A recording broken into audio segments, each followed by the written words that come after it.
Welcome back to my channel. আশা করছি তোমরা সবাই খুব ভালো আছো আর আমি তো ভালোই আছি। নতুন একটা ভিডিওর সাথে আমি রুনার লাইফস্টাইল থেকে এই ভিডিওটা করছি। আমাদের স্যান্ডি দাদা একটা ভিডিও করেছে, যেটা 2 ঘন্টার একটা ভিডিও, মানে 2 ঘন্টার উপরের একটা ভিডিও, এবং সেই ভিডিওটা থেকে আমি এখন ভিডিও করছি। কিন্তু বুঝতেই পারছো, 2 ঘন্টার একটা ভিডিও দেখে সমস্ত কিছু মনে রেখে রেখে ভিডিও করা একটু ডিফিকাল্ট। তাই জন্য আমি একেবারে পয়েন্ট আউট করে নিয়েছি, যেগুলো আমি বলতে পারি। তো সেইগুলো আমি লিখে নিয়েছি এবং তারপর একটা একটা করে তোমাদেরকে পয়েন্ট আউট করে বলবো। ঠিক আছে, তো চলো লেটস গো। তার আগে একটা কথা বলে নিই। আমার যেটা মনে হয় এই 2 ঘন্টার ভিডিওটা করার পিছনে কারণটা হলো যে স্যান্ডি বলেছিল যে সুতপা যদি একটা 1 ঘন্টার ভিডিও করে তাহলে তার ডাবল টাইমের ভিডিও সে করবে।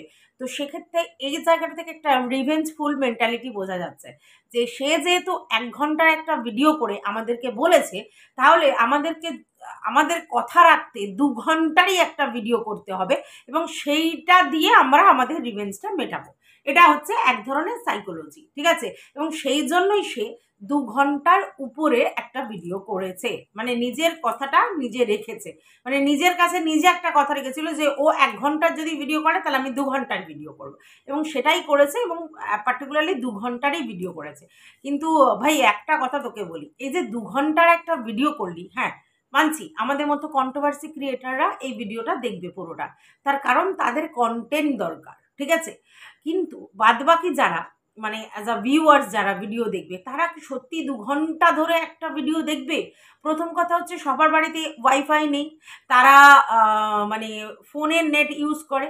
দ্বিতীয় কথা, তোরা একটা জিনিস চিন্তা কর, এটা তো কন্ট্রোভার্সি টাইপের ভিডিও, সেই ভিডিও 2 ঘন্টা ধরে বসে দেখার মতো ধৈর্য বা পেশেন্স সবার মধ্যে থাকবে? তাহলে মানে তোরা কোন লজিকে এই 2 ঘন্টার ভিডিও বানালি? মানে আশ্চর্য লাগছে। হ্যাঁ আমি জানি তোদের কাছে প্রচুর পয়েন্ট আছে এবং তোরা কেটে কেটে ভিডিওটা করছিলিস এবং তোরা খিল্লি নিচ্ছিলিস, তো তার জন্য তোরা 2 ঘন্টা কাটিয়ে দিয়েছিস। কিন্তু তুই ভাবছিস যে মানে এটা দর্শকদের উপর কত বড় টর্চার, যে 2 ঘন্টা এক নাগাড়ে তোদের ভিডিওটা দেখতে হচ্ছে? ভাবতে পারছিস সেটা? তো সেই জন্য বলি ভাই, তোরা যে ভিডিওই করিস, তোরা তো দেখছিস যে ব্লগিং, যেখানে এত কাজকর্ম দেখিয়ে তারপরে মানুষ 20 মিনিট 25 মিনিট ম্যাক্সিমাম 30 মিনিটের ভিডিও করে, আর সেই জায়গায় বসে বসে যদি তোরা 2 ঘন্টার ভিডিও করিস, তাহলে এটা কি অ্যাকচুয়াল ভিউয়ার্সদেরকে অত্যাচার করা হচ্ছে না? একবার ভেবে দেখিস। এরকমভাবে 2 ঘন্টার ভিডিও করিস না, এটা তোদের কাছে রিকোয়েস্ট। আচ্ছা, প্রথম গেল এই কথাটা। দ্বিতীয় কথা, একটা জিনিস নিয়ে আমার খুব বলতে ইচ্ছা করে, সেটা হচ্ছে আমি কিন্তু ব্রাহ্মণ সন্তান, তারপরেও আমি বলছি, এই যে তোমরা কথায় কথায় একটা কথা বলো না, যে বামুনের ছেলে তাই এটা করতে পারে না, বামুনের ছেলে তাই ওইটা করতে পারে না। মানে ধরো বলা হচ্ছে যে গালি দেয়া হচ্ছে, যেটা বামুনের ছেলে হয়ে তুই গালি দিচ্ছিস। আচ্ছা, তোমাদের মধ্যে এই বর্ণ বৈষম্যটা কেন? মানে যদি এখানে কোনো কায়েতের ছেলে হতো বা মাইশ্বর ছেলে হতো বা শূদ্রের ছেলে হতো, তাহলে সে গালি দিতে পারতো? মানে তোমরা কি বলছো, মানে শূদ্রর ছেলে মানে তার গালি দেওয়াটা সাজে, কায়স্থর ছেলে তার গালি দেওয়া সাজে, মাইশ্বর ছেলে তার গালি দেওয়া সাজে, কিন্তু ব্রাহ্মণের ছেলে গালি দেওয়া সাজে না? মানে এটা কি? যে গালি দেবে সে যে কোনো বর্ণের হোক, সে গালি দেবে, ঠিক আছে। এখানে কোনো কাস্টের ব্যাপার নেই। তোমরা এখানে কাস্টিজমটা নিয়ে আসছো কেন? আমি তো এটাই বুঝতে পারছি না। এই যে বর্ণ বৈষম্যতা, এটা কিন্তু একদম বাজে জিনিস, ঠিক আছে। আজকে তোমরা এই বর্ণ বৈষম্যতা এনেছো বলে তার ফল কিন্তু আমাদের পরের জেনারেশনটা কন্টিনিউ পেয়ে যাচ্ছে। এটা বুঝতে পারছো কি? আজকে এর একটা সময় ব্রাহ্মণদেরকে প্রচন্ড উচ্চ স্থানে বসানো হয়েছে এবং তুলনামূলক শূদ্র, সেই বর্ণ বৈষম্যের জন্য তাদের উপর অনেক টর্চার করা হয়েছে, এটা তোমরা সবাই জানো। এবং আজকে সেই খেসারত দেওয়ার জন্য কি করলো বলো তো সরকার? সরকার বললো সমস্ত কাজে রিজার্ভেশনে শিডিউল কাস্টদের রাখা হবে এবং চাকরির ক্ষেত্রে তারা কিছুটা অগ্র অধিকার পাবে, এটা জানো তো। সেক্ষেত্রে এই জেনারেল কাস্ট হয়ে, মানে ব্রাহ্মণের জন্য তো আলাদা কোনো কাস্ট নেই, জেনারেল কাস্টে তাদের এন্ট্রি করা হচ্ছে, এবং সেই জন্য অনেক ভালো ভালো শিক্ষিত ব্রাহ্মণ ছেলে মেয়ে বা কায়স্থ বা মাইশ্য ছেলে মেয়ে কিন্তু অনেক সুযোগ সুবিধা থেকে বঞ্চিত হলো, কারণ ওই যে রিজার্ভ করা আছে শূদ্রদের জন্য, মানে শিডিউল কাস্টদের জন্য, তাই তো। তার মানে বুঝতে পারছো, আমাদের পূর্বপুরুষদের যে এই বর্ণ বৈষম্যতা তৈরি করা হয়েছিল এবং তা মানে যে করেছিল, এবং তাতে ব্রাহ্মণদের উচ্চ জায়গায় বসিয়েছিল আর শুদ্ধদের নিচু জায়গায় বসিয়েছিল, তার এফেক্ট, মানে সেই যে কজ তার যে এফেক্ট এখন কিন্তু মানুষ পাচ্ছে, মানে আমাদের পরের জেনারেশনরা পাচ্ছে। চাকরি বাকরি পড়াশোনা এটা সেটা সমস্ত জায়গায় এই সেই বর্ণ বৈষম্যতার জন্যে তাদের উপর যে টর্চার হয়েছিল সেই টর্চারটার খেসারত দেওয়ার জন্য তাদের জন্য আলাদা করে রিজার্ভেশন হয়েছে। তাহলে বুঝতে পারছো যে কোনো জিনিসের কিন্তু এফেক্ট থাকবেই। তো যে কর্মই করো, তাহলে সেদিন সেই আমাদের পূর্বপুরুষেরা যে কর্ম করেছিল তার খেসারত দিচ্ছে আমাদের উত্তর পুরুষরা, তাই তো? তাহলে বুঝতে পারছি এটা তো কতটা ভুল। হ্যাঁ, তো প্লিজ যারা এই কথাগুলো বলছো না, বামুনের ছেলে হয়ে এটা করছো, বামুনের মেয়ে হয়ে ওটা করছো, এরকম বলো না। বলো যে গালি দেওয়াটা বাজে, গালি দেওয়াটা ঠিক নয়। সেই জায়গা থেকে তোমরা যদি বলো যে এটা কেন করছো, একজন মানুষ হিসেবে তোমার এটা করাটা ঠিক হচ্ছে না, সেখানে বামুনের ছেলে এই কথাটা আলাদা করে বলা মানে তোমরা বলতে চাইছো সেই সুপিরিয়ার ইনফিরিয়ার, মানে এই কমপ্লেক্সটা তোমাদের মধ্যে তৈরি হয়ে আছে, মানে বামুনের ছেলে মানে সুপিরিয়ার, তাই সে এটা করতে পারে না। কেন, কোন জায়গা থেকে তোমাদের এটা মনে হচ্ছে?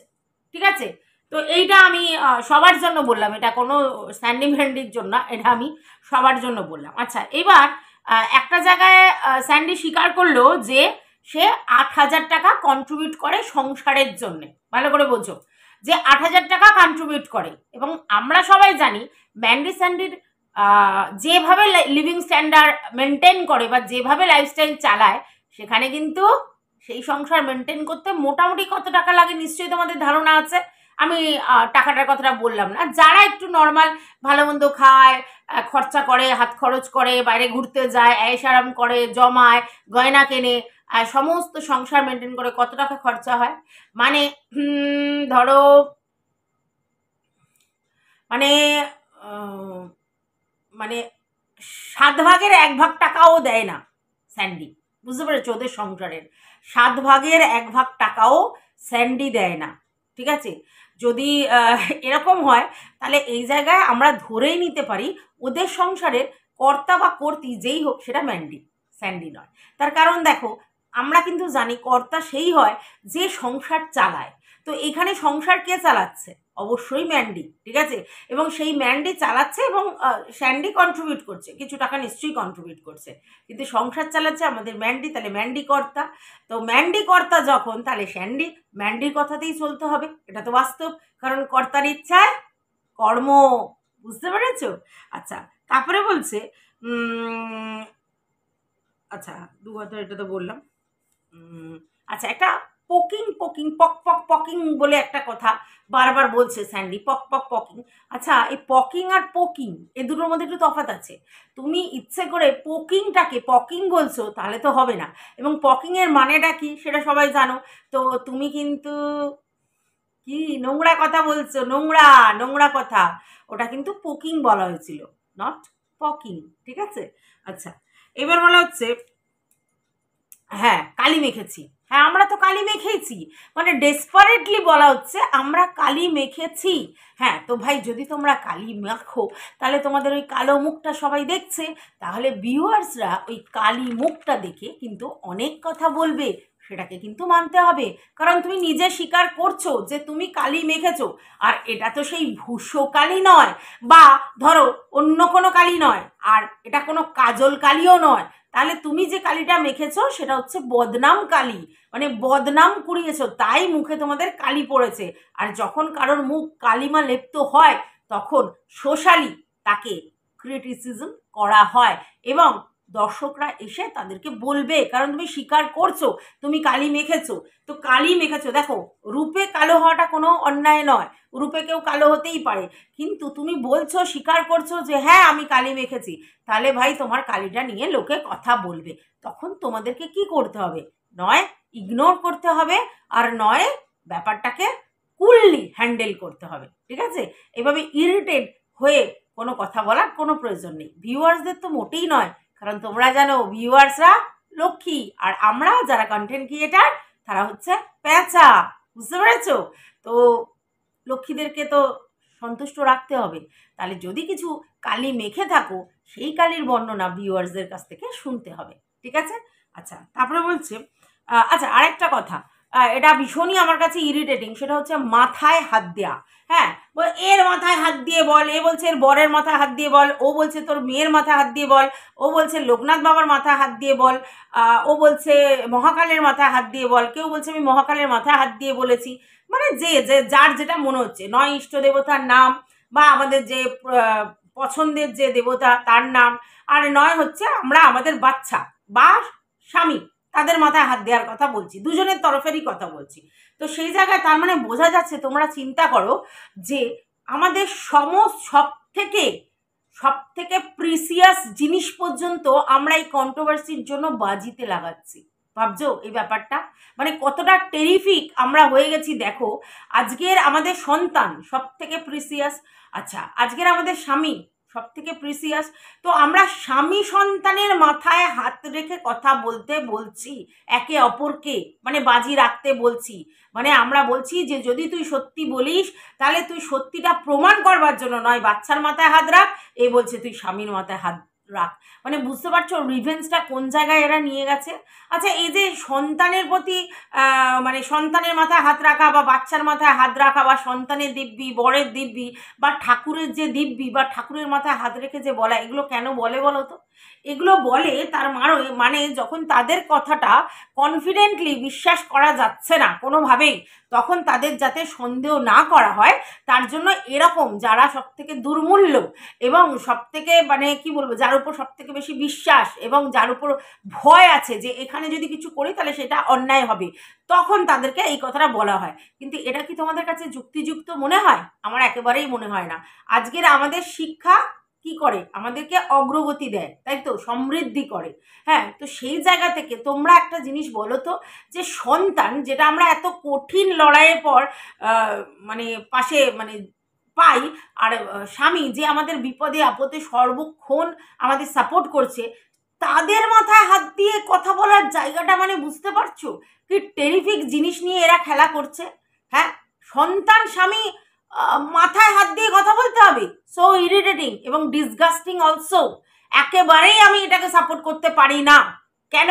কারণ সন্তান আর বর হচ্ছে প্রিসিয়াস জিনিস, তার মানে তোমাদের বিশ্বাস নেই, তোমাদের আস্থা নেই একে অপরের উপর, আর সেই তোমাদের বিশ্বাস এবং আস্থা আনবার জন্য তোমরা একে অপরের সব থেকে দুর্মূল্য জিনিসকে বাজি রাখতে চলেছো। ভাবো এটা মানে কতটা মানে ভুলভাল মেন্টালিটি, আমি বুঝে উঠতে পারছি না। তারপর হচ্ছে কি বলবো, ঠাকুর দেবতা তাদের মাথায় হাত রাখার কথা বলা হচ্ছে। ঠাকুর দেবতাটাও কিন্তু আমাদের বিশ্বাস, আস্থা। আমরা মনে প্রাণে বিশ্বাস করি ভগবান আমাদের সঙ্গে আছেন, তিনি আমাদেরকে শক্তি দিচ্ছেন, আমরা শক্তি সঞ্চয় করছি, তার থেকে বিপদে রক্ষা পাচ্ছি, এটাই তো। তো সেই জায়গা থেকে আমরা ভগবানের মাথায় হাত দেওয়ার কথা বলছি, এটা তো পুরোটাই ট্রাস্টের উপর। আমি যদি এখন ভগবানের মাথায় হাত রেখে বলি আমি নাস্তিক হয়ে, তাহলে সেটা কারো কিছু করার আছে? কিভাবে বিশ্বাস করবো যে মাথায় হাত রেখেছে মানে সেটা বিশ্বাসযোগ্য? এটা একটা কুসংস্কার ছাড়া আর কিচ্ছু নয়। ঠিক আছে, ভগবান ভগবান আমাদের কাছে প্রিসিয়াস, আমাদের কাছে পজিটিভ এনার্জি, সে আমাদের বিপদে রক্ষা করে, সে আমাদের সব দিক থেকে বাঁচাচ্ছে, এটা আমাদের মনের মানে একদম মানে আমরা ফিল করি। তো সেই জায়গা থেকে আমরা ভগবানকে মানি, সেই ভগবানকেও তোমরা বাজি রাখার কথা বলছো একে অপরকে। ভাবতে পারো, টেরিফিক কন্ডিশন। কন্ট্রোভার্সি করবার জন্য, নিজেরা একে অপরকে রিভেঞ্জ নেওয়ার জন্য, নিজেরা একে অপরকে দোষারোপ দেওয়ার জন্য, এ সত্যি এ মিথ্যে প্রমাণ করবার জন্য তোমরা কাকে না বাজি রাখতে চলেছো, ভগবানকেও নামিয়ে নিয়ে এসেছো। আচ্ছা, এইবার দেখলাম যে ম্যান্ডির কাছে একটা ভোলা মহেশ্বরের, ওটা হচ্ছে মহাকালের আর কি একটা স্ট্যাচু টাইপের মূর্তি। ঠিক আছে, আমি যখন দক্ষিণেশ্বরে গিয়েছিলাম তখন আমার ছেলে একটা ছোট্ট মতো কিনে নিয়ে এসছে, তো সেটা ও রেখেছে শোপিস করে। তো এই যে এটা কিন্তু একটা শোপিস, ও যেটাকে নিয়ে এসছে ওটা কিন্তু ওর প্রতিষ্ঠা করা মূর্তি নয়, ওর মানে আসনে নেই, ঠাকুরের আসনে নেই, এটা শোপিস। তো ওই শোপিসটা কিন্তু মূর্তি, ওর মধ্যে কোনো কিছু নেই, তো সেটার মাথায় হাত দিলে কিছু হওয়ার জায়গা নেই। ঠিক আছে, কারণ এটা শোপিস, এটা কিন্তু ভগবান হিসেবে পূজিত হচ্ছে না। এটা হ্যাঁ, আমরা ভগবানের একটা প্রতিকৃতি আমাদের সামনে শো করছি, কারণ আমরা বিশ্বাস করছি মহাদেব এরকম দেখতে, এবং সেই জন্য এই স্ট্যাচুটা বা এই প্রতিকৃতিটা আমরা নিয়ে এসেছি এবং তার মাথায় হাত দেওয়ার কথা বলছি। তো তার মাথায় হাত দিলে কিছুই হবে না, কারণ ওটা হচ্ছে ভগবান নয়, ওটা প্রতিকৃতি, এবং যার মধ্যে আমরা আমাদের ঠাকুরের বেদিতে বসাইনি, তাহলে সেটা সেই লেভেলের ভ্যালু নয়। স্ট্যাচু হিসেবে ঠিক আছে, ঠিক আছে, বোঝাতে পারলাম। আচ্ছা, একটা কথা বলা হচ্ছে, সেটা হচ্ছে যে আচ্ছা তুই তো এত শিক্ষিত, ঠিক আছে, আমরা তো ব্লগিং এর মধ্যে মানে শ্বশুর শাশুড়ি ননদ এই ওই সেই মা বাবা সবাইকে দেখায়, তুই যদি এতই শিক্ষিত হবি তাহলে তোর শ্বশুর শাশুড়ির সঙ্গে সম্পর্ক নেই কেন, তোর ব্লগে তাদের দেখতে পাওয়া যায় না কেন, এই কথাটা ম্যান্ডি তুলেছে। আচ্ছা, এর মানেটা হচ্ছে যে ম্যান্ডি হিপনোটাইজ হয়েছে। কোথা থেকে বলো তো? ইউটিউবে কন্ট্রোভার্সি জোনে, কন্ট্রোভার্সি চ্যানেলের থেকে হিপনোটাইজ হয়েছে। যারা সুতোপার এগেনস্টে ভিডিও করে এবং যে যে পয়েন্টগুলো তোলে সেগুলোই ম্যান্ডি হাইলাইট করছে, ঠিক আছে। তো সেই জায়গা থেকে বোঝা যাচ্ছে যে ম্যান্ডি সম্পূর্ণরূপে হিপনোটাইজ হয়েছে কন্ট্রোভার্সি চ্যানেল ক্রিয়েটারদের থেকে, ঠিক আছে। এবং সেই জন্য আজকে সে এই প্রশ্নটা করছে, এই শ্বশুর শাশুড়ির ব্যাপারটা। মানে দেখা যাচ্ছে যে সুতোপার এটা একটা উইক পয়েন্ট, যেখানে ও ওর ব্লগিংয়ে শ্বশুর শাশুড়িকে দেখাতে পারে না। যদিও সুতপা আমাদের কাছে বলেছিল যে তার শ্বশুর শাশুড়ি হচ্ছে ক্যামেরা ফ্রেন্ডলি নয়, তার মানে আমরা ধরে নেব তারা ক্যামেরা আসতে চায় না, তাই দেখাতে পারে না। যদিও আমি একটা ভিডিওতে দেখেছিলাম যেখানে ও মাংস আর ফ্রাইড রাইস খাওয়াচ্ছিল এবং ভদ্রলোককে উপরে এই খাওয়াচ্ছিল, ওর সঙ্গে ওর মনে হয় ভাগ্নিও ছিল। তো সেই রকম একটা ভিডিও আমি দেখেছি, তার মানে শ্বশুর শাশুড়িকে ও দেখিয়েছে, কিন্তু ওরা সেরকম একটা ক্যামেরা ফ্রেন্ডলি নয় এবং ওরা সেটা পছন্দ করে না।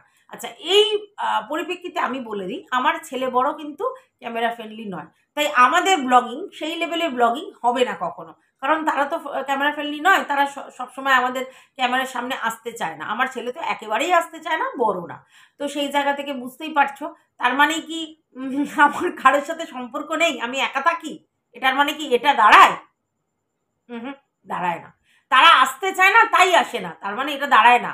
আচ্ছা, এবার ম্যান্ডি একটা বোগাস কথা বলেছে এই জায়গায়, যে ভাই তোর শ্বশুর শাশুড়ি যখন তোর ক্যামেরায় আসে না, তাহলে তোর শিক্ষিত হয়ে লাভ কি? শিক্ষিতর সঙ্গে শ্বশুর শাশুড়ি কি সম্পর্ক, আমি এটা বুঝে উঠতে পারলাম না, ঠিক আছে।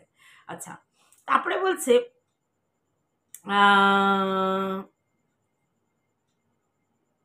আচ্ছা, আরেকটা জিনিস উঠে এসেছে স্যান্ডির ভিডিওতে, সেটা হচ্ছে যে বলা হচ্ছে জনির পটিও তোর কন্টেন্ট, মানে আমাদের ডগির পটিও তোর কন্টেন্ট।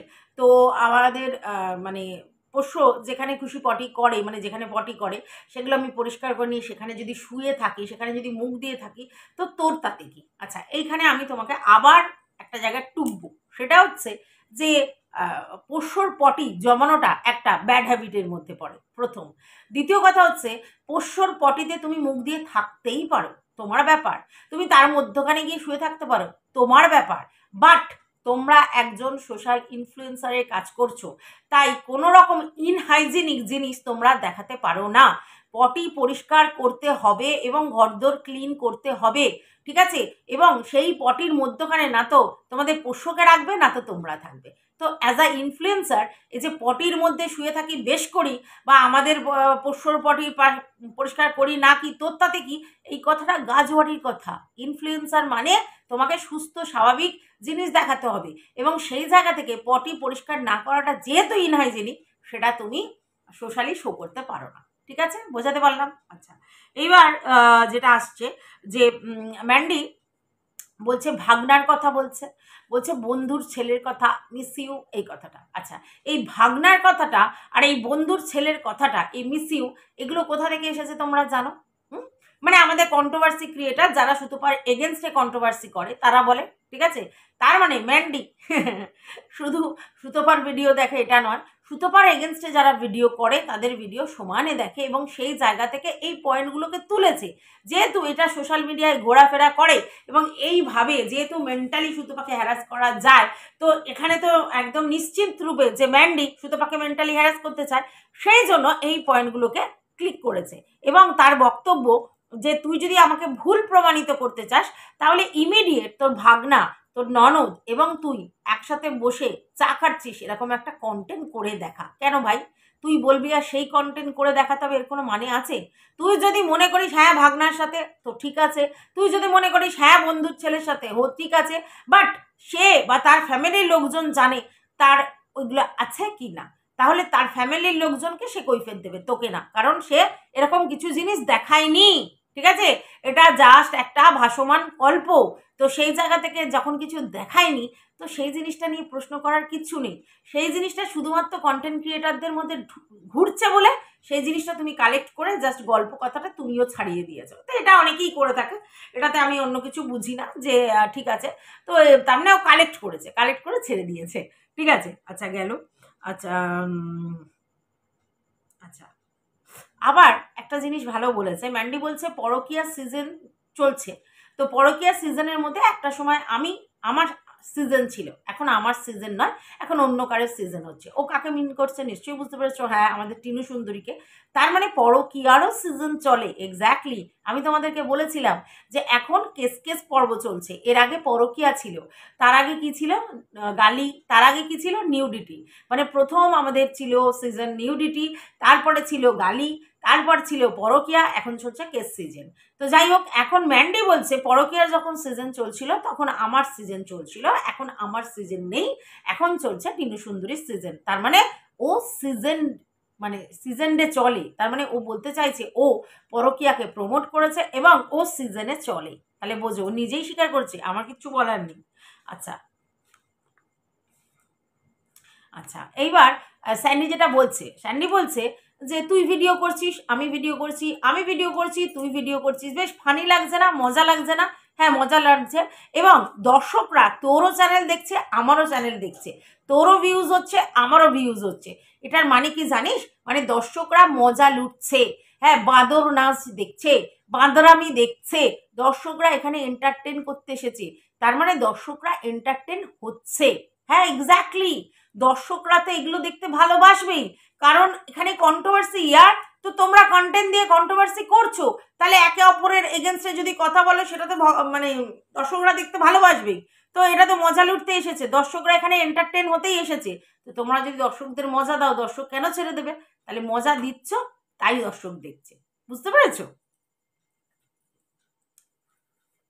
আচ্ছা, এবার সব থেকে একটা বড় পয়েন্ট আমাদের ম্যান্ডুরানি বলে দিয়েছে, যেটা আমার প্রচণ্ড পছন্দ হচ্ছে। বলছে আমি 4 বছর ধরে ডেলি ব্লগ দিই, গুড, এবং সেই ডেলি ব্লগে সব সময় আমার কন্ট্রোভার্সির ছোঁয়া দিই, এক্স্যাক্টলি, এবং এটা আমার অভ্যেস, এক্স্যাক্টলি। ম্যান্ডি, তুমি একেবারে পেয়েছো, তুমি একদম তোমার কথাটা সোজাভাবে স্বীকার করেছো যে তুমি 4 বছর ধরে কন্ট্রোভার্সির ছোঁয়া দিয়েই ভিডিও করো, কারণ তোমার ভিডিও কন্ট্রোভার্সির ছোঁয়া না দিলে মানুষ তোমাকে দেখতে যাবে না, এটা তুমি খুব ভালো করে জানো। এবং তুমি ইউটিউবের বিজনেসটা পুরোপুরি বুঝে গেছো যে ইউটিউবে থাকতে গেলে আমার মতো চ্যানেলকে কি কন্টেন্ট দিতে হবে, আমার মতো চ্যানেলকে কন্ট্রোভার্সির ছোঁয়াই দিতে হবে, না হলে আমি কন্টেন্ট করে ভিডিও করলে সেই লেভেলের ভিউজ হবে না। তাই তুমি বিজনেসের খাতিরে, মানে ইউটিউবের বিজনেসের খাতিরে তুমি সব সময়, মানে 4 বছর ধরেই তুমি কন্ট্রোভার্সির ছোঁয়া দিয়ে এসেছো। তাই তোমাকে নিয়ে 1 বছর, 1.5 বছর, 2 বছর যে কেউ কন্ট্রোভার্সি করতে পারে। তোমরা বলছিলে না যে সুতপা তোমাদেরকে 1 বছরের উপর ধরে ভাঙিয়ে ভাঙিয়ে ভাঙিয়ে ভাঙিয়ে খাচ্ছে, ভাঙিয়ে ভাঙিয়ে খাচ্ছে। হ্যাঁ তোমরা তো স্বীকার করলে আমরা কন্ট্রোভার্সি ক্রিয়েটার, ভালো করে বোঝো, আমরা কন্ট্রোভার্সি ক্রিয়েটার আর তোমরা কন্টেন্ট ক্রিয়েটার। এবার তোমরা নিজেরাই বলছো 4 বছর ধরে কন্ট্রোভার্সি ছোঁয়া দিয়েই তোমার বউ ভিডিও করছে, মানে স্যান্ডিকে বলছি এবং ম্যান্ডিকেও বলছি, মানে ও নিজে স্বীকার করেছে 4 বছর ধরে কন্ট্রোভার্সি ছোঁয়া দিয়ে সেই কন্টেন্ট দিচ্ছে এবং এটা ওর অভ্যেস। তাহলে বুঝতে পারছো তো, কন্টেন্ট পেলে কন্ট্রোভার্সি ক্রিয়েটাররা কন্টেন্ট করবে, আর তাই জন্য সেটা 1.5 বছর কি 2 বছর ডাজেন্ট ম্যাটার, কন্ট্রোভার্সি ছুড়লে কন্ট্রোভার্সি হবে, প্র্যাকটিক্যাল কথা। তোমরা যখন স্বীকার করছো হ্যাঁ কন্ট্রোভার্সি দাও, তাহলে লোক তো বলবেই, ঠিক আছে। আচ্ছা, একটা জিনিসে খুব গর্ব অনুভব করছে ম্যান্ডি, এবং এটা একটা আত্ম অহংকার বলতে পারো। বলছে যে আমাকে নিয়ে ভিডিওর ভিউজ তোমার 25,000 হচ্ছে, সুতপাকে বলছে মেনলি, আর আমাকে নিয়ে ভিডিও না করলে তোমার গড়ের ভিউজ 5,000 হচ্ছে। এটা ঠিক, এটা ঠিক। ম্যান্ডিকে নিয়ে ভিডিও করলে সুতপার ভিউজ আপ হয়, তার পিছনে রিজন আছে। ম্যান্ডিকে ওই শক্ত কাজটা দিতে গেছিল সুতপা, এবং সুতপা ওকে নিয়ে পজিটিভ ভিডিও প্রচুর করেছিল সবার অপোনেন্টে গিয়ে। তো সেই জায়গা থেকে ভিউজটা হওয়াটা বাঞ্ছনীয়। কেন বলো তো? তার কারণ আমরা খুব ভালো করে জানি যে এইখানে ভিউয়ার্সরা তাদেরকেই বেশি ভিডিওতে ভিউজ দেয় যাদের সঙ্গে কন্ট্রোভার্সি ক্রিয়েটারদের, মানে কন্ট্রোভার্সি ক্রিয়েটার যদি কোনো কন্টেন্ট ক্রিয়েটারদের সঙ্গে রিলেটেড থাকে, যুক্ত থাকে ওভার টেলিফোনিক বা দেখা করতে গিয়ে, তাহলে সেই ব্যাপারে যদি তুমি কন্টেন্ট করো তাহলে তোমার ভিউজ হবে। এই ক্ষেত্রে ম্যান্ডির সঙ্গে টুনটুনি দিদা যোগাযোগ করেছিল, সেক্ষেত্রে টুনটুনি দিদার ভিউজ হয়েছে। হ্যাঁ, এবার এই যে সুতপা যোগাযোগ করেছে এবং ওভার টেলিফোনিক কথা বলে রেখেছিল, সেখানে তাদের ভিউজ হয়েছে। এবং স্যান্ডি দাদার সঙ্গে টিলপি দিদি এবং ছন্দা রানী তারা যোগাযোগ রেখেছিল, তাদেরও ভিডিওতে ভিউজ হতো, মনে আছে? আচ্ছা, এইবার আমাদের দাল্লি সে মিত্তিরের সঙ্গে যোগাযোগ রেখেছে, তার জন্য তাদেরও ভিউজ হয়। তো এটাই সিস্টেম।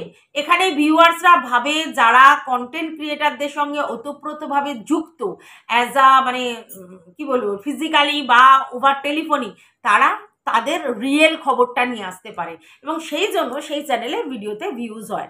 তো এই জায়গা থেকে ম্যান্ডির কে নিয়ে ভিডিও করলে সুতপার ভিউজ হয়, কারণ যেহেতু দেখা করতে গিয়েছিল এবং ওভার টেলিফোনিক কথা বলেছিল। মনে পড়ছে ব্যাপারটা কেন? তাহলে এটাও তোমাদেরকে আমি উত্তরটা দিয়ে দিলাম। আচ্ছা, তাহলে ম্যান্ডি এটা তোমরা স্বীকার করছো যে তুমিও কন্টেন্টটা যেগুলো দাও কন্ট্রোভার্সি ছোঁয়া দিয়ে সেটা ভিউজের জন্য, আর যারা কন্টেন্ট করে এই যে 25,000 5,000-এর যে ব্যবধানটা বলছো তারাও কিন্তু ভিউজের জন্যই করে। তো কন্ট্রোভার্সি জোনে হ্যাঁ সবাই আসেই তো ভিউজ গেইন করবার জন্য, তো ভিউজটাই তো ম্যাটার। তবে হ্যাঁ, তোমাদের মতো ব্লগাররাও তো ভিউজ ইনকাম করবার জন্যই রোজ কন্টেন্ট করো, তাই তো? তাহলে অল ইজ ওয়েল, সবটাই ভিউজের জন্য, সবটাই মানির জন্য, কারণ মানি ইজ গ্রেটার দ্যান হানি। আচ্ছা, একটা কথা স্যান্ডি লাস্টের দিকে বললো যে আইন আইনের পথে চলবে, ঠিক আছে? তো তুইও ছেড়ে দে, আমিও ছেড়ে দিচ্ছি, আইন আইনের মতো চলবে, নয় তুই সলভ হবে তোর, নয় আমার সলভ হবে, মানে নয় আমি জিতবো নয় তুই জিতবি, তো সেটা দেখা যাবে, লেটস সি কে জেতে কে জেতে না, ঠিক আছে? তুই আইনের ফাঁক নিয়ে খেলছিস আর ট্রাম্প কার্ড হিসেবে, আর আমি বাচ্চা নিয়ে খেলছি, মানে যেহেতু ও বললো আর কি, ওকে যেহেতু সুতপা বলেছে যে বাচ্চাকে ট্রাম্প কার্ড করছিস, তো বলছে আমি বাচ্চা নিয়ে ট্রাম্প কার্ড খেলছি আর তুই আইনের ফাঁক নিয়ে ট্রাম্প কার্ড খেলছিস, ঠিক আছে? তো দুজনেই আইনের মানে ট্রাম্প কার্ড খেলি, একজন আইনের ফাঁক নিয়ে আর একজন বাচ্চা নিয়ে, তো দেখা যাক লেটসি কে জেতে, ঠিক আছে? কিন্তু আইন যখন আইনের পথে চলছে তাহলে আর ফালতু ভিডিও করে লাভ নেই, ভিডিও করা ছেড়ে দিই, এই কথাটা স্যান্ডি বলছে।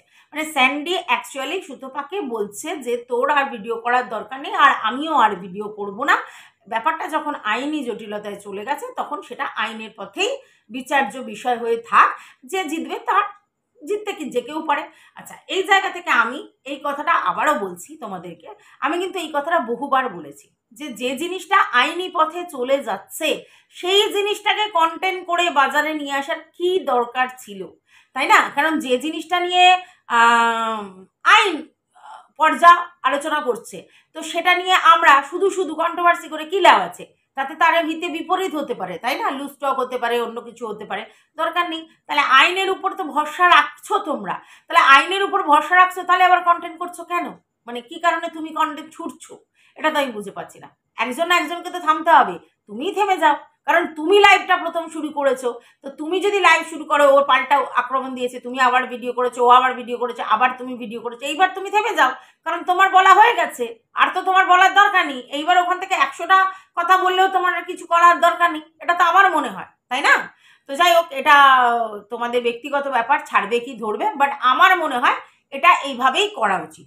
আচ্ছা, একটা জিনিস কিন্তু তার মানে স্যান্ডি স্বীকার করলো যে সে তার বাচ্চাকে ট্রাম্প কার্ড হিসেবে ইউজ করছে, মানে তার মানে বুঝতে পারছো যে একটা বাচ্চা যেটা সব থেকে প্রিসিয়াস আমাদের কাছে, টাকার জন্য ভিউজের জন্য যে কোনো কারণেই হোক তারা সেইটাকে ট্রাম্প কার্ড হিসেবে ইউজ করছে, ঠিক আছে? আচ্ছা, এবার স্যান্ডি ওখানে বললো আমি এখন কেসটা নিয়ে চলবো, লড়বো, কেসটা নিয়ে আমাকে যদি lower court, high court, supreme court পর্যন্ত দৌড়াতে হয় আমি দৌড়াবো, কিন্তু আমি যাবো। হ্যাঁ, তোমার টাকা তুমি খরচ করবে, আমাদের বলার কি? তুমি নিজেই বলেছো 8,000 টাকা তুমি কন্ট্রিবিউট করো, তাহলে যদি এই কেসের মামলায় তুমি জর্জরিত হও, তাহলে 8,000 টাকা দেওয়ার পর তোমার কি 8 টাকা থাকবে এগুলোর পিছনে দৌড়ানো? তাহলে বউয়ের টাকা, বউ বলেছে তোমাকে যে আমার কাছে টাকা রয়েছে যথেষ্ট পরিমাণে, তাই সেই টাকাগুলোকে আমরা এবার মিস ইউজ করবো, ঠিক আছে? যা এদিকে জিনিসপত্র কিনে খেয়ে হয়েছে ভালো, তারপরে এইবার আমরা চলে যাব কেসের মধ্যে, ঠিক আছে? কারণ রিভেঞ্জ নিতে হবে, ইগোর ব্যাপার হয়ে গেছে, তাহলে আমাদের লড়াই করতে হবে আইনত, আর তার জন্য পয়সা লাগবে। তোমার 8,000 টাকায় তো হবে না, একদম শিওর। তুমি বলেছো তোমার সেরকম লেভেলের খরচা নেই, এবং 8,000 টাকায় নাকি তোমার এমনিই হয়ে যাবে। তাহলে তুমি যদি এবার কেস লড়ো, সেই টাকাটা কোথা থেকে আসবে? আচ্ছা সত্যি একটা ছেলে 8,000 টাকায় হয়ে যাবে? মানে খেয়ে পড়ে বাইক চালিয়ে ঘুরে ফিরে ভালো মন্দ খেয়ে ভালো মন্দ ট্রিটমেন্টে, ডাক্তারের ট্রিটমেন্ট সমস্ত কিছু নিয়ে 8,000 টাকা সত্যি হয়ে যাবে? আমার মনে হয় না। তো যাই হোক, সে যদি 8,000 টাকায় চালায় সেটা ওয়েল অ্যান্ড গুড। তার মানে কেস চালানোর ব্যাপারটা তোমার নয়, ম্যান্ডির রিভেঞ্জ। কারণ তোমার কাছে তো 8,000 টাকার বেশি নেই, তাহলে তুমি কেসের জন্য খরচা কোথা থেকে করবে? তার মানে ম্যান্ডির ইচ্ছে কেসে খরচা করা, এবং ম্যান্ডি পয়সাগুলো খরচা করবে, আর তুমি ওর হয়ে ভায়া মিডিয়া হয়ে বলছো। আচ্ছা গুড, এটা খুব ভালো জিনিস। আচ্ছা এইবার তুমি লাস্টলি একটা কথা বলছো, কি হচ্ছে, হ্যাঁ তারপরে তুমি যেটা লাস্টলি বলছো আর কি, যে আমার একটাই তো পেট, সেটা 8,000 টাকায় চলে যাবে। এই জায়গা থেকে মনে একটা প্রশ্ন খটকা লাগছে। তুমি তো বাবা, তোমার তো রেসপন্সিবিলিটি আছে। আর যাই হোক, তোমার বাচ্চার প্রতি, তুমি তো বাবা, তোমার তো তোমার বইয়ের উপরও রেসপন্সিবিলিটি দাঁড়ায়। মেনে নিলাম বইয়ের রেসপন্সিবিলিটি তুমি নিচ্ছ না, কারণ সে সেলফ সাফিসিয়েন্ট, কিন্তু বাচ্চার রেসপন্সিবিলিটি তুমি বাবা যেহেতু তোমার, তাহলে 8,000 টাকায় তুমি শুধু নিজের কথা চিন্তা করছো কেন? বাচ্চার কথা কেন চিন্তা করছো না? বাচ্চার দায়িত্ব কেন বইয়ের ঘাড়ে চাপিয়ে দিচ্ছ? This is not fair. এটা তো ঠিক নয়। বাবা হিসেবে বাবার কর্তব্যটা করতে হবে, শুধু বাবার ডাক শুনলে তো হবে না। আর দায়িত্ব নেওয়ার সময় তুমি নেবে না, বাবার ডাক শুনবে, আর সমস্ত কিছু লাইবিলিটিস মায়ের উপর ছেড়ে দেবে। এটা কি ঠিকঠাক? এটা তো একটা ছেলে হিসেবে ঠিকঠাক নয়। তাহলে তো তুমি দায়িত্ব নিতে জানো না, অক্ষম পিতা বলবে তোমাকে। একবার ভেবে দেখো কথাটা ঠিক বললাম কি না। আচ্ছা লাস্টলি আমি আবারও বলছি, কোনো বাচ্চাকে নিয়ে কেউ কখনো দিব্যি দিয়ে কোনো কথা বলবে না। দিস ইজ নট ফেয়ার, একদমই উচিত নয়। কারণ বাচ্চাকে কোনোভাবেই কোনো জিনিসে রিলেট করবে না। বাচ্চা আমাদের কাছে সব থেকে মূল্যবান প্রিসিয়াস জিনিস, সেটা আমরা দিব্যি হিসেবে ব্যবহার করে দেবো তার মাথায় হাত দিয়ে? যে যাকে যেভাবেই বলুক, সেই ডাকে কেউ কোনোদিন সাড়া দেবে না। সে তোমাকে বিশ্বাস করুক চাহে না করুক, ভিউয়ার্সরা তোমাকে বিশ্বাস করুক চাহে না করুক। মনে রাখবে এই কথাটা, সবার জন্য প্রযোজ্য। আচ্ছা যেটা বলা হচ্ছে, ম্যান্ডি কিন্তু এই যে স্যান্ডি যেটা বলেছে যে এখন থেমে যাওয়ার দরকার, এই রিভেঞ্জ ব্যাপারটা ভালো লাগছে না, এটা কিন্তু ভালো কথা। যে থেমে যাওয়ার দরকার, রিভেঞ্জ নেওয়াটা ভালো লাগছে না, এটা ভালো কথা। তাহলে আমি মনে করি যে আইনত ঝামেলাটা আর জড়ানোর দরকার নেই। যা হয়েছে হয়েছে, ও তোমাকে বলেছে, তুমি ওকে বলেছো, ওরা তোমার সঙ্গে করেছে, তুমিও করেছো, সব ঠিক আছে, ঠিক আছে। কিন্তু এই রিভেঞ্জ মেন্টালিটি ছাড়ো। ক্ষমা মানুষের পরম ধর্ম, ঠিক আছে। তোমার যদি মনে হয় তোমার ওর জন্য তোমার অনেক সাফার করতে হয়েছে, আমি জানি, বুঝতে পারছি, হয়েছে হয়তো কোনো একটা জায়গায় গিয়ে, কারণ তুমি ট্রাস্ট করতে পারছো না। তো যদি হয় ঠিক আছে, তাহলে আমার মনে হয় ক্ষমা পরম ধর্ম। আর এই যে বৃশ্চিক রাশি বলে বলছো না, ঠিক আছে, আমি যতদূর জানি বৃশ্চিক রাশি ভীষণই রিভেঞ্জ মেন্টালিটির হয়। কিন্তু একবার ক্ষমা করে দেখো, দেখবে মন প্রাণ শরীর সব ভালো থাকবে, ঠিক আছে। ক্ষমা করে মানে এই জিনিসটা এখানে এন্ড করো, এই কেস আমারই হেনা তেনা এই সব প্রয়োজন নেই, কোনো প্রয়োজন নেই, ঠিক আছে। আচ্ছা গেল এটা। আচ্ছা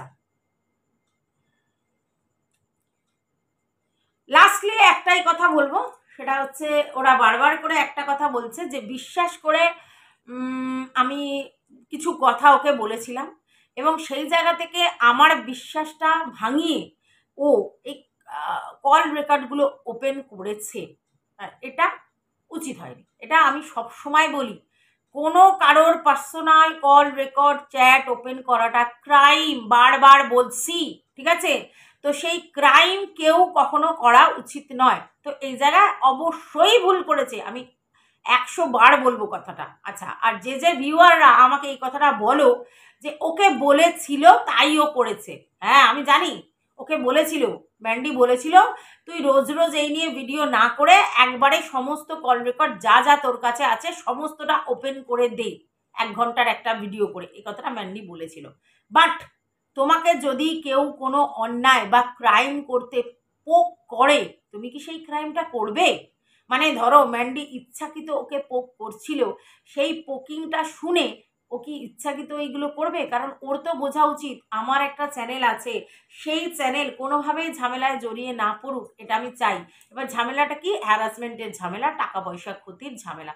তো সেই জন্য আমি এমন ধরনের কথা কি বলবো অন্য কারো পোক করা কথাতে, যে আমি এগুলো করে দেবো? কারণ এটা তো অন্যায় হয়ে গেছে। ঠিক আছে, কাউকে প্রমাণ দেওয়ার জন্য তোমার মুখের কথাটাই যথেষ্ট গুরুত্বপূর্ণ। তার বাইরে যদি তুমি কোনো কিছু বলে করে মানে তার পোকিংয়ের এগেনস্টে যদি তুমি কল রেকর্ড ওপেন করো, সেটা কার এগেনস্টে, কিসের এগেনস্টে, আমি যা মানে আমার বিচার্য বিষয় না। আমার মনে হয় এটা ক্রাইম।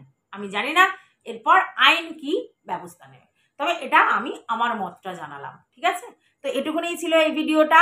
অনেকটা বড় ভিডিও, তারা তোমরা বুঝতেই পারছো, মানে 2 ঘন্টার একটা ভিডিও কত মানে কাট করে বলবো? জাস্ট আমি জিস্ট তোমাদের সঙ্গে আলোচনা করলাম। তোমাদের কেমন লেগেছে অবশ্যই জানাবে। ঠিক আছে, তো টাটা সবাইকে, ভালো থেকো, সুস্থ থেকো, সাবধানে থেকো। কিছু বলার থাকলে কমেন্ট বক্সে জানাবে, কিছু ভালো লাগলে লাইক করবে, আর পাশে থাকার জন্য সাবস্ক্রাইব করে নেবে। টাটা।